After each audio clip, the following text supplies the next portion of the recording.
I had the opportunity recently to ask several executives, what does it really take to succeed as a leader and to get to the next level in leadership? And the very first thing that came up, and it kept coming up, was executive presence. Now, executive presence is a big term. And what does it really even mean? Well, the great thing about it is it's really about those two words. It's when you think of the word executive, you know you're talking about a higher level. And that's what we mean with executive presence. There's nothing sloppy about executive presence. There's no rolling out of bed with executive presence. That doesn't mean it's fake. It can be very, very real and very authentic. And I would invite you to be real and authentic. It's simply that it is the highest level you. It's the higher level you. You've got a lot of versions of you. And as a leader, being successful as a leader, given that you're leading a part of a business or an entire business and you're leading people, you are called to bring your very best. You're called to bring your executive best. And then there's presence. What really is presence? Well, presence has both an outer and an inner component. And you want to have both of those going for you if you are really going to be seen as someone who has executive presence. So let's look at that. Let's look at the outer and the inner. And you know, what happens is people make all sorts of mistakes. They make assumptions about executive presence. So we're going to dispel the top 3 mistakes people make, which stop them from exhibiting the kind of executive presence that they want to have if they're going to truly grow in their leadership. First, the biggest mistake that people make with executive presence is thinking that it's about the words, and maybe someone is going to be giving a presentation. And so they spend all of their time doing their research, pulling together their data and their numbers and making sure those are accurate. Please do. You want to make sure those are accurate. And then putting together, okay, here's my message. Now that is very good. It's just that that's not the heart of executive presence, because executive presence is really physical. You cannot just think about a presentation or getting your message across in a way of executive presence. You can't just think about the words. You've got to think about the physical. You've got to think about your posture. 2 of the big ones are your posture, because it's so obvious. It's how you're carrying yourself. And if you are slouching, it's showing people that you're not confident, you're not convicted, you're not interested. It tells them that maybe they shouldn't listen to you or believe what you're saying. Posture is huge, and if you struggle with your posture, you got to change that right now. And it's not just a matter of reminding yourself, you actually have to do some exercises. I'd go find yourself a coach and get really regular, put yourself on a regimen of doing some exercises so you can really retrain your muscles, retrain your musculature so that you hold your skeleton in a different way. But the other part that's so obvious, besides what people see here, is what people see here. Your facial expression is everything. I was in a meeting the other day, and a woman looked incredibly bored, and there was kind of the slouching, and there was questionable eye contact, and the facial expression was just basically like this. And I wasn't the one speaking. And I thought, okay, she is either really bored with what's being said or really disagrees with what's being said and is trying to be too polite to voice that, but boy, she can't hide it on her face.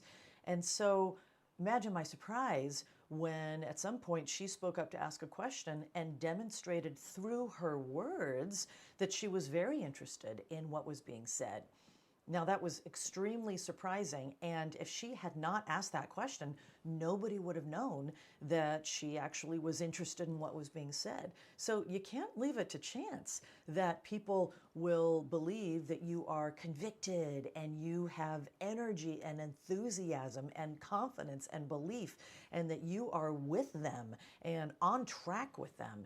If you don't show that with your physicality, then they will definitely not believe you have executive presence, and worse than that, they're going to think that you either have a bad attitude, you're negative, or disinterested. So work on your posture. Check off, get that posture going, check off, get that facial expression going, and demonstrate genuine interest. Make an effort. Executive presence takes effort.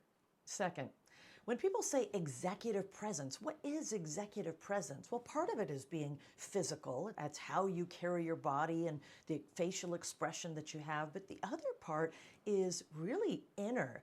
It has to do with where are you? And if you are not mentally in the moment, then it's going to be really hard to feign executive presence because you've got to be real with this. You've got to be authentic with this. And if you're thinking about something that happened yesterday or something that happened in the past, or you're thinking about something in the future, or you're thinking about some distracting thought, if you're pulled anywhere from this moment, it's going to be hard to exhibit your executive presence. So executive presence is part physical, but it has to do with, think about the word, being present, really being here, really being focused, really saying to yourself, I'm going to make the effort to really tune in and really focus and really concentrate and listen at a deep level to what's being said, listen at a deep level to my response to what's being said so that I can participate genuinely and insightfully in the conversation. It's about choosing to be in the moment.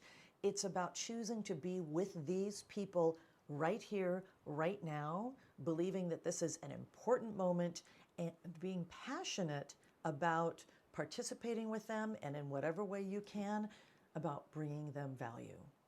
But that doesn't come without making that inner decision. Not only do you make outer decisions about your posture, about your expression, about your eye contact, but you make inner decisions to be really present, really here, really on it, poised and paying full attention and bringing your full attention to these people in this moment, in this place.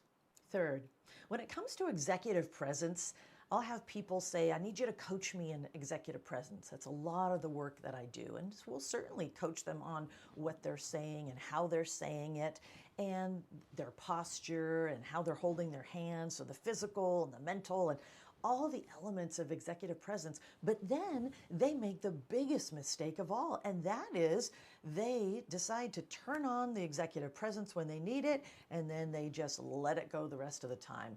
That is like going to the gym once every 7 months and expecting yourself to perform really well at the gym with great strength, to perform at your best and utmost energy and not to be sore afterwards. And that's just not realistic. If you're going to be someone who exhibits executive presence really well and authentically in your work life, then you got to practice it in your life. That posture thing, don't just turn that on when you need your executive presence. It won't be there for you. That facial expression, don't just turn it on when you need your executive presence. I mean, show your family members that you're interested in what they have to say as well. So give them that facial expression as well.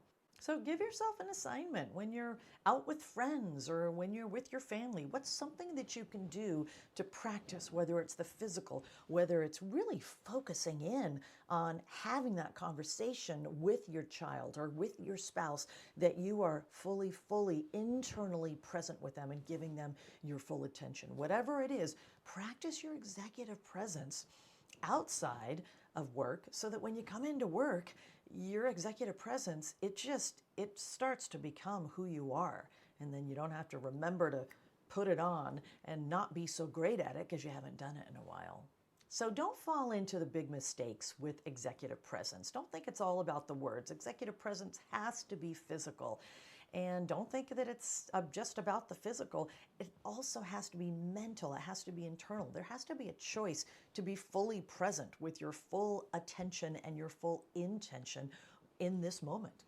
And then don't think you can just turn it on and to be really good at it when you need it.